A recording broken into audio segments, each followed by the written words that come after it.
يا أيها الذين آمنوا ما لكم إذا قيل لكم انفروا في سبيل الله اثاقلتم إلى الأرض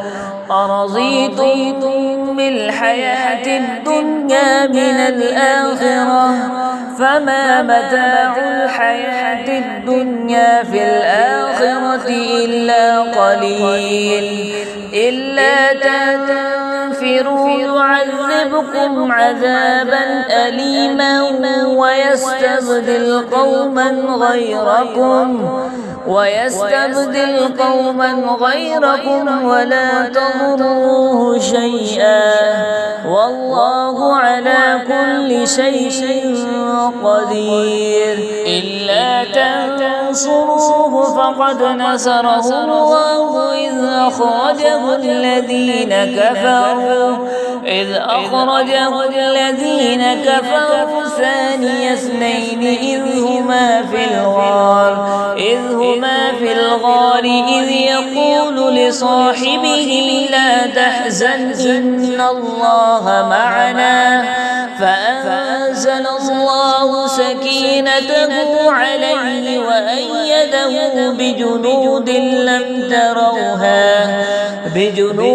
لم تروها وجعل كلمة الذين كفروا السفلى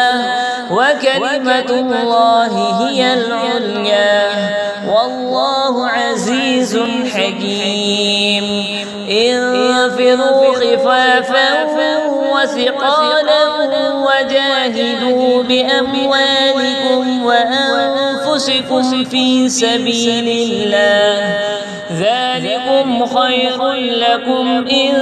كنتم تعلمون. لو كان عرضا قريبا وسفرا قاصدا لاتبعوك ولكن بعدت عليهم الشقة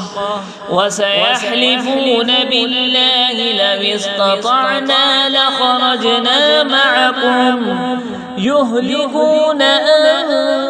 أنفسهم والله يعلم